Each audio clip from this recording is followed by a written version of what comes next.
E quais fundos que você mais gosta, ô Ricardo? Você gosta de fundo de tijolos, de shoppings, lajes corporativas, logística? Qual que é o que você acha que você fala, Luan, aqui eu me sinto mais confortável? No momento, os fundos imobiliários que eu tenho mais investido são os fundos de papéis, né? Eu acho que não dá para fechar os olhos para um investimento com taxa de juros alta, com inflação alta. O fundo imobiliário de papel, ele paga isso para nós cotistas, tá? Então, estou bem satisfeito com os meus fundos de papéis, comprando eles num PVP justo, né? Próximo de 1, comprar no valor justo para mim tá ótimo. Mas, obviamente, a diversificação na carteira sempre faz sentido. Então, também tenho fundos de tijolos. Gosto muito do setor de logística, né? Eu acho que o setor de logística, ele tende muito a crescer, né? Essa parte de entregas, e-commerce é forte, né? E esses galpões logísticos próximos a grandes centros. Então, o setor logístico eu gosto. Eu gosto do setor de lajes corporativas, embora esteja muito defasado, assim, está sofrendo muito, até pela questão do home office, que ainda não foi pacificada, mas eu ainda acho que vão sofrer por um tempo, né? Então, tem que ser um pensamento mais de longo prazo mesmo. Eu diria que essas 3 caixinhas aqui são as minhas preferências shopping, hoje. Não gosta, não? Shopping eu tenho na minha carteira também, mas eu fiquei um pouco traumatizado com a época da pandemia, porque ele é um tipo de investimento que depende muito também da economia do país, né?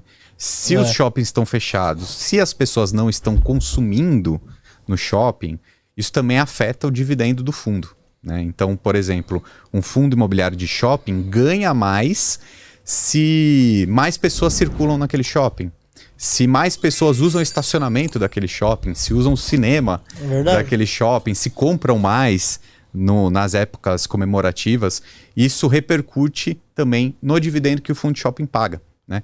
Então, nesse momento que a economia brasileira não está assim tão favorável para o consumo, né, para o varejo, para o shopping, não estou tão confiante, assim, otimista para os fundos de shopping, embora, como eu falei, eu ainda tenho na minha carteira. Para esse pensamento de longo prazo, o brasileiro gosta de shopping. Ele não vai deixar de ir. Embora nesse momento não esteja favorável ao consumo, tudo é cíclico. Em algum momento vai voltar. No MXRF11, e ele é um dos que mais tem cotistas, né? Sim. Ele, é estourado. E a gente tava conversando aqui, né, gente, em off também. Eu falei, nossa, meu MXRF11, toda vez que a gente conversa, o pessoal gosta bastante, né? Porque ele é um fundo barato, com R$10 você consegue comprar e já receber dividendos aí no próximo mês e nos meses recorrentes. Você acha que é um bom investimento, Ricardo? Você que estuda ele bastante? Eu acho impressionante o quanto as pessoas gostam do MXRF11, que é um fundo imobiliário bem famoso, né? Porque é só postar um vídeo falando sobre o MXRF que muita gente vem assistir, né?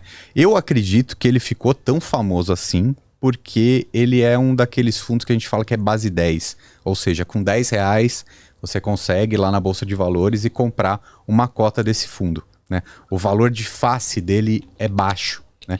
Não necessariamente você está comprando um fundo barato, né? Porque outras métricas fazem a gente ter uma certeza se está comprando por um preço baixo ou alto, e não simplesmente o número de tela.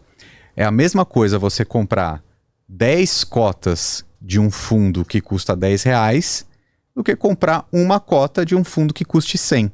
Né? Os dividendos vão vir em cima do dinheiro que você semelhante aportou. Ali, né? Os dois, né? Exatamente. Mas só do número tá 10 ali, você já prefere. Né? Eu acho que tem uma sensação. Eu acho um ponto bem interessante, bem democrático. Né? Então, com R$10 você já começa a ser um pouquinho dono de um imóvel, digamos assim. Né? Então, é muito democrático. Com pouquíssimo dinheiro você consegue acessar a Bolsa de Valores, investir num fundo imobiliário e ter dividendos caindo na sua conta sempre. Então, isso aí eu acho excelente. Tá? Quem está assistindo a gente, abre conta numa corretora de valores, tem um monte que é taxa zero. Um monte, a maioria. Compra um fundo imobiliário, vai custar entre R$10 e R$100. No mês que vem, está caindo dividendo na sua conta. Então, é uma máquina de gerar mais dinheiro. É um tipo de investimento bem interessante. Obviamente, você vai estudando mais, você vai conhecer mais sobre o assunto, vai diversificar sua carteira, mas a lógica é essa. a lógica do investimento é você trocar algo que você tem hoje por algo melhor no futuro. Então, de repente, você vai trocar um dinheiro que você tem hoje por um dinheiro maior no futuro, que vai fazer você realizar seus sonhos, seus objetivos de vida. Então, é um hábito, é um caminho. Ninguém vai ficar rico da noite pro dia, mas fazendo isso sempre faz sentido. E o MXRF1, você andou estudando ele? Você acha que vale a pena, Ricardo? Ou é um fundo um pouco arriscado por ser mais CRI? Assim. Então, o MXRF11, então, ele é um fundo imobiliário de papel aqui que tem o maior número de cotistas no Brasil. Então, ele é um fundo de papel, né? Tem muitos CRIs, né, recebíveis dentro da carteira dele. Na teoria, ele tem um pouco mais de estabilidade, né? Por ser um fundo de papel, é praticamente uma renda fixa do mercado imobiliário. Com a taxa de juros básica da economia, que é a Selic alta, os fundos de papéis vão pagar super bem. Tá? Então eu acho que o MXRF é um fundo que vai continuar pagando bem. Antigamente, né, ele já é um fundo bem histórico, ele tinha um perfil mais agressivo. Ele tinha alguns CRIs dentro da carteira dele mais arriscados. 2 ou 3 anos para cá, ele foi mudando um pouco o portfólio do fundo dele, né, a gestão foi mudando, para deixar ele um pouco mais estável. Então hoje, eu ainda acho que dentre os fundos de papéis ele não é o mais seguro, mas ele já não é mais o arriscado também. Eu acho que ele tem uma característica aí de risco médio e vai continuar pagando super bem. Eu acho que o investidor tem que olhar também outros fundos imobiliários de papéis, seguir um pouco, entender o que está dentro do fundo. Então, por exemplo, são contratos ali atrelados ao CDI ou à inflação? Tem permuta imobiliária? Tem outros fundos imobiliários dentro da carteira? Tá? Então, particularmente, o MXRF não é meu fundo preferido, não tenho na minha carteira pessoal, mas quem tem, eu acho que está fazendo boas compras também. Tá pagando mais de 1%, né? Sim. Isento de imposto de renda, né? Acho que...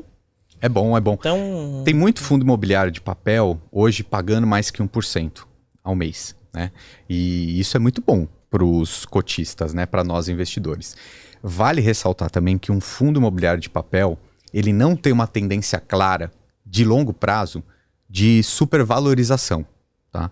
Fundo de papel, então quem está assistindo a gente, se você comprar um fundo imobiliário de papel, pense que ele vai pagar bastante dividendo, mas ele não vai ter grande valorização. Não é a característica dessa ferramenta, desse tipo de classe de ativo, tá? O fundo imobiliário de papel ele tende a distribuir muito os juros, né, a taxa Selic, distribui muito a inflação do período. Então, se a gente está vivendo um momento de taxa Selic alta, inflação alta, é por isso que eles estão pagando super bem. E também não vão pagar isso para sempre. Tá? E mais uma ressalva que eu faço aqui sobre os fundos imobiliários, principalmente os fundos imobiliários de papéis, a gente não pode colocar todos no mesmo saco. Porque existem fundos imobiliários mais arriscados e fundos imobiliários mais seguros. Tá? O que isso quer dizer? No mercado, a gente costuma falar que são os high grades e os high yields. Um fundo imobiliário high grade quer dizer que ele tem uma classificação melhor. Tá? Então, geralmente ele é negociado um pouco acima do valor patrimonial ali, né?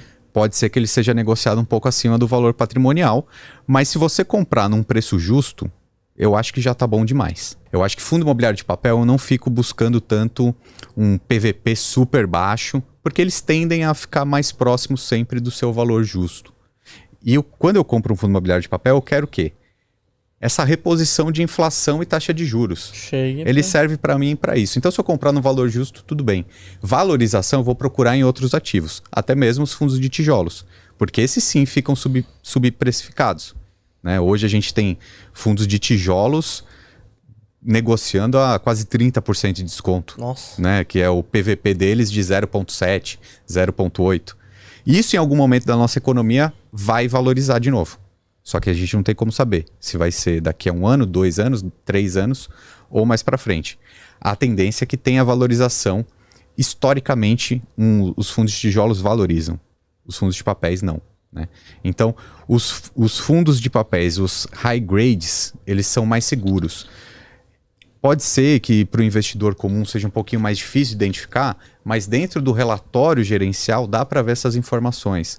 Principalmente quando você vê que os emissores desses CRIs são algumas instituições mais confiáveis ou não. Por exemplo, Cyrela, Elbor, Trisul, enfim, empresas mais fortes tendem a pagar menos nos seus CRIs, mas são mais seguros. Mais seguros, são empresas mais robustas, né? Exatamente. Agora, se você for pegar aquele empreendimento multipropriedade no interior do Rio Grande do Sul, obviamente ele é menos seguro. Quer dizer que vai ter calote? Quer dizer que vai prejudicar o cotista? Não é uma certeza, mas tem mais risco. E essa é uma batalha que o investidor tem que ter. Esse equilíbrio entre o risco e o retorno. Mas a lição que eu quero deixar aqui, a mensagem é: não são todos os fundos imobiliários que são seguros. Existem os mais seguros e os mais arriscados.